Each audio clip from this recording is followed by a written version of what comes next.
It is just after 6 in the morning, 4 miles off a speck of rock called St. George Island. A boat is moving through the dark. And then the blip slows. The heading swings hard to starboard.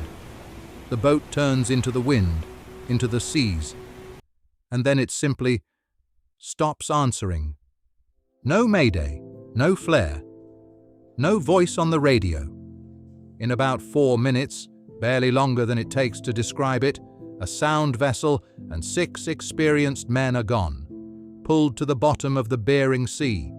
Their bodies will never be found. There was no engine fire, no collision, no rogue wave on the radar. Just one invisible thing, building silently on the hull, that the crew either never saw or saw too late to stop. What that thing was is the whole story. But it only makes sense against the water it happened in, because the Bering Sea is the deadliest body of water in America, and it does not kill at random. It kills in patterns, the same way, decade after decade, to sailing ships and steel trawlers alike. It kills on a schedule, and the men who work it know that, and go back anyway. To understand why this sea is so good at killing, you have to stop thinking of it as a sea. Think of it as a machine. It sits in the gap between 2 continents, Alaska on one side, Siberia on the other, a cold basin more than 700,000 square miles wide, wedged into the narrowing throat of the planet where the Pacific Ocean meets the Arctic. And that location is the whole problem. From the north and west, frigid, dense air pours off Siberia and the Arctic with nothing to slow it down. From the south, warmer, wetter air pushes up off the Pacific. And right here, right over the water where the boats work, those 2 air masses slam into each other. When they collide, pressure systems don't just form, they detonate. A storm here doesn't need days to build, it needs hours. Winds that were workable at breakfast can be screaming by lunch, and they shift direction without warning, funneling and accelerating as they tear through the gaps in the island chain to the south. But the wind is only half the machine. The other half is hidden beneath the surface. Most of the northern and eastern Bering Sea is shockingly shallow, a huge continental shelf where the water is often less than 500 feet deep, in some places far less. And shallow water changes everything about a wave. In the deep open ocean, wind energy spreads out into long rolling swells. A big boat can ride those, up one side, down the other. But over a shallow shelf, that energy has nowhere to go but up. The waves don't roll, they stack. They rise steep and close together, and they break, hard, one after another after another. For a boat down at the surface, this isn't a rhythm you can ride. It's a beating, constant impact, with no time to recover between blows. And then there's the wind that the people who work here fear by name. Along the Aleutian Islands, the long volcanic arc that walls off the sea's southern edge, cold air pools high in the mountains. And when it spills over the top, gravity takes it. It pours down the slopes, compressing and accelerating until it hits the water as a single, violent blast. The sailors call it a willy war. It comes without warning. It comes from a clear sky. And the strongest ones recorded in Alaska have hit nearly 140 miles an hour, the equivalent of a Category 4 hurricane, falling out of the mountains onto boats that never saw it coming. So here is the machine. Storms that build in hours. Waves that stack and break instead of roll. Hurricane force winds that drop from nowhere. Air temperatures that plunge below zero. Over water that hovers right at freezing. Every one of those forces feeds the others, and every one of them is a reason for a single number. A number so high that when statisticians first calculated it, they didn't believe it. That number is what this sea does to the people who work it.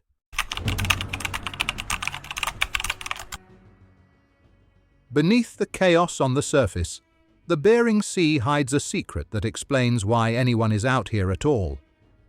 It is one of the most productive fisheries on the face of the planet. The cold, nutrient-rich water feeds an explosion of life: pollock, cod, and the prize that built the legend: crab, king crab, snow crab. Animals worth so much money that men have always been willing to do something that, on paper, looks insane. They go out in the winter, on purpose, into the worst of it, because that's when the crab seasons open.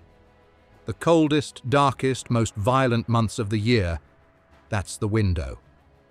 And it's a narrow window. Miss it, and you miss an entire year's income.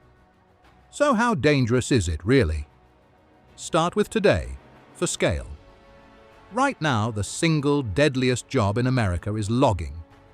It kills its workers at a rate of about 110 for every 100,000. A number so high, it's held the top spot for years. Commercial fishing sits right behind it. Now go back to the 1990s, to the height of the old way of fishing, when researchers measured the fatality rate for Bering Sea crab fishermen specifically. The number they came back with was roughly 770 deaths per 100,000. Not 110, 770. The deadliest job in the country today wouldn't have cracked a seventh of that rate. For the men chasing crab in these waters in those years, the danger ran into a different category altogether, a level of routine, accepted lethality that has almost no peacetime equal. During the peak king crab seasons, the men who fished it had a grim saying that the sea was taking, on average, close to one of them every single week.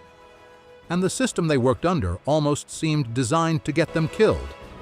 It was called the Derby. For a brutal stretch of years, the fishery worked like a starting gun. A season might be only a few days long, and every boat raced every other boat to catch as much as humanly possible before the clock ran out. There was no prize for staying in port to wait out a storm. The prize went to the boat that fished through it. So they loaded their decks too high. They stayed out in weather that should have sent them running for shelter. They pushed, because the math of the Derby said push, and the math didn't care about the weather.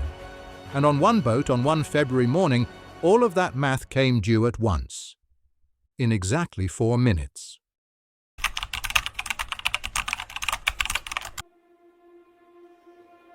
February 2017. The fishing vessel destination pulls out of Dutch Harbor, Alaska. 98 feet, a crew of 6. Captain Jeff Hathaway, and with him, Larry O'Grady, Raymond Winkler, Derek Siebold, Charles Jones, and Kai Hammock. These were not amateurs. This was a respected boat with an experienced skipper, heading for the snow crab grounds the way she had countless times before. But the forecast along her route carried a warning that crews in these waters have learned to dread. 2 words: freezing spray. Here is the thing the destination was sailing into. When the air drops below zero and the sea hovers near freezing, every wave that breaks against the hull throws spray into the air, and that spray freezes the instant it lands. On the rails, on the rigging, on the deck, on the steel crab pots stacked high above the deck. It doesn't look like much at first, a glaze, a coating, but it never stops. And it adds up, not in pounds, but in tons. Investigators would later estimate the destination could have taken on the weight of hundreds of thousands of pounds of ice, and every pound of it collects high, on the rigging, on the stacked pots, exactly where a boat can least afford the weight. It raises the center of gravity. It makes the vessel top-heavy. And a top-heavy boat in steep, breaking seas is a boat balanced on a knife's edge. The destination was already carrying everything against her. She was loaded with 200 crab pots, and, the Coast Guard later found, those pots were heavier than the numbers her stability calculations assumed. She was carrying extra weight in bait, stored high. And somewhere along her route in that freezing spray, the ice kept building. Then around 6 in the morning, 4 miles off St. George Island, the data shows her speed suddenly drop. Her bow swings hard to starboard, up into the wind and seas. And then she loses it. She rolled. She flooded. Investigators believe through a cargo hatch that had been left open. And she went down. No mayday. No time for one. When the Coast Guard arrived, all they found was an oil sheen, some debris, and a single empty life raft that had floated free as she sank. 6 men were gone. None were ever recovered. The investigation called it what it was: tragic and preventable. The most haunting detail of all: the ice could have been beaten off. Crews carry bats and mallets for exactly that, to knock the build-up loose before it kills the boat. Other vessels in those same waters that same season did exactly that, hammering their boats clean and made it home. But to do that, you have to understand how little time you have. And the destination went from a working boat to the bottom of the sea in about 4 minutes. Here is the most chilling part. The destination was not the first time the Bering Sea did this, and it would not be the last. Because 2 years later, on New Year's Eve, the very same killer came for a bigger boat, a better boat, with a captain just as good. And this time, 2 men lived to tell us exactly what it looks like when the sea rolls you over in the dark.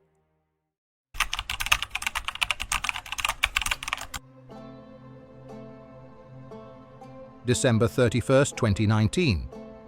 The Scandi Rose, 130 feet, a big purpose-built crab boat, leaves Kodiak to get a jump on the New Year's season. 7 men aboard, under a captain named Gary Cobban Jr., a part owner with a lifetime on the water, and with him his own son, David. The forecast again called for heavy freezing spray. By that evening, the same invisible process that killed the destination was already at work on the Scandi Rose. Ice, building where it does the most harm. The captain even mentioned the icing to another boat's skipper over the radio that morning. Around 10 o'clock at night, the Coast Guard's radio caught a transmission through the static. A position, and then 4 words: "We are rolling over." That was all. The crew, by the survivors' accounts, had been asleep when the boat began listing hard to starboard. From the first violent lean to the boat lying on her side, it was somewhere around 10 minutes. Some of the men never made it off, but 2 of them did. Dean Gribble Jr. and John Lawler clawed their way out as the boat went over and were swept into the water in their survival suits, into a black, freezing, heaving sea in the dark on New Year's Eve. In the chaos, they watched the Scandi Rose go under. They saw no one else get off, and then the wind and the waves pulled the 2 of them apart. One of them found an inflatable life raft that had deployed automatically as the boat sank. He swam to it, hauled himself in, and then he started screaming into the dark for his crewmate, who minutes later somehow swam out of the blackness and climbed aboard with him. 2 men, 1 raft, an empty ocean. The nearest help was about 170 miles away. A Coast Guard helicopter crew launched into the teeth of it. Winds gusting near 60 miles an hour, seas 20 to 30 feet, 10 degrees with a wind chill well below 0. The flight commander would later call it the most challenging flight of his career. One of the other aircrew said simply that everything was working against them being able to find these 2 people in the dark. For hours, Gribble and Lawler sat in that raft, freezing spray and wind coating their suits and the raft itself in ice. The same ice that had just killed their boat, now trying to finish them. And then, against the odds, a searchlight found them. A rescue swimmer dropped into the sea. Both men were hoisted up, severely hypothermic, but alive. 5 men were not, including the captain and his son.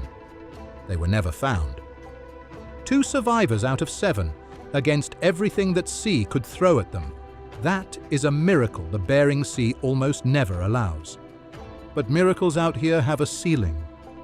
And to find the single largest one ever pulled off in these waters, the most people the Coast Guard has ever fought to save in this ocean at one time, you have to go back to a freezing Easter morning in 2008, when 47 people went into the water at once.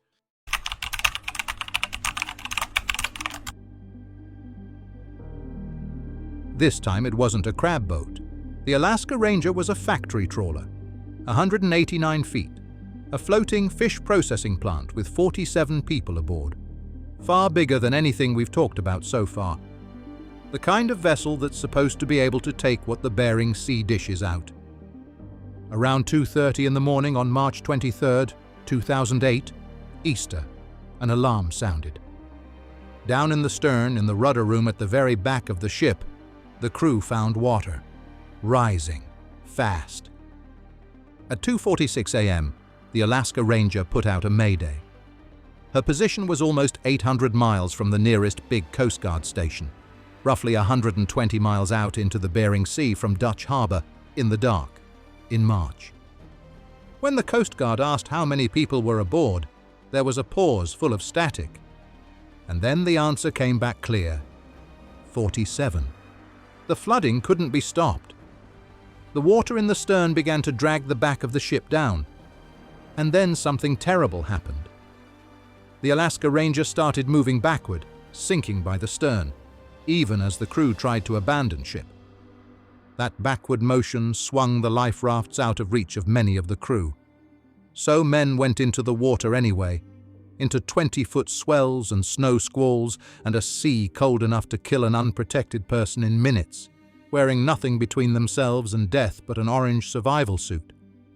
One of them, a 31-year-old named Ryan Shuck, had jumped from the middle of the ship and been sucked down and away from his raft. He surfaced alone, farther from the boat than anyone. And from out there, in the water, he turned and watched. He saw the bow of the Alaska Ranger tilt up toward the stars. For one eerie second, the lights in the wheelhouse flickered back on. And then the ship was gone, dropping into 6,000 feet of water, leaving 47 people scattered across the Black Sea, some in rafts, some clinging to nothing, spread out over miles. What followed became the largest cold water rescue in United States Coast Guard history. A Coast Guard helicopter, a sister fishing boat called the Alaska Warrior, and the cutter Monroe threw everything they had at that ocean for hours, hoisting men out of the water one at a time, plucking rafts from the swells, fighting the cold and the dark for every single person they could reach. When it was over, they had pulled 42 people out of the Bering Sea alive. 5 did not survive. Among them, the Alaska Ranger's captain, who went down with the vessel he commanded. 42 saved. It's one of the most remarkable rescues ever performed in any water, anywhere. But here's the truth that the Alaska Ranger rescue hides inside its own success. It worked because help, by Bering Sea standards, was close enough. The aircraft could reach them. The boats could reach them.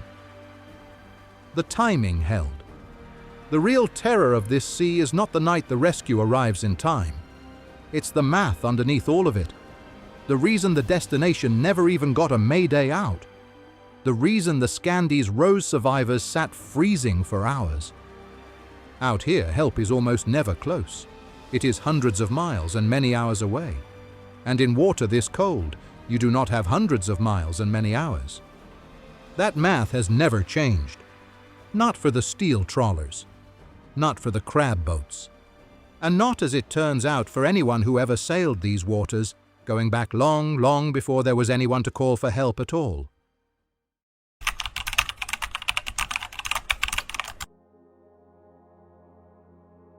Strip away the engines and the radios and the helicopters, and you find the same sea doing the same thing for as long as human beings have been foolish enough or desperate enough to come here. Long before the crab fleet, this water was a graveyard for sailing ships and whalers, vessels trapped and crushed by ice that closed without warning, crews abandoning ship onto the floes, losses measured against the same unchanging enemies. The ice, the cold, the distance, the complete absence of any second chance once something went wrong. Different centuries, different ships, different technology, the same outcome. That's the pattern this whole film has been circling. The destination, the Scandi Rose, the Alaska Ranger, and 100 ships before them whose names most people have forgotten. The Bering Sea doesn't need a new trick. It just keeps using the ones that already work. So the question that haunts all of it is the simplest one. Why do they keep going back? Because of what's under the water. This is still one of the most productive fishing grounds on the planet. The same brutal cold, the same nutrient-rich currents that make this sea so deadly are exactly what make it so full. Full of the catch that can pay a deckhand a year's wages in a single savage season. The danger and the reward come from the same source. You cannot have one without the other. The sea pays well precisely because it might kill you. And for the people who work it, the risk isn't a story from a documentary. It's the job. It's seasonal.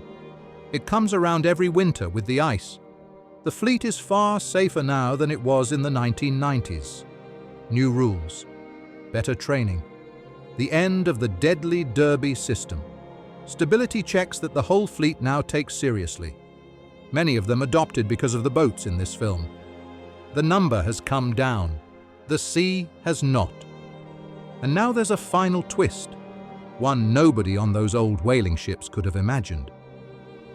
The Bering Sea is changing. The seasonal ice that defined this place for thousands of years is becoming unreliable. In some years it forms later. It retreats earlier. It leaves great stretches of open water exposed through the winter that used to be locked under ice.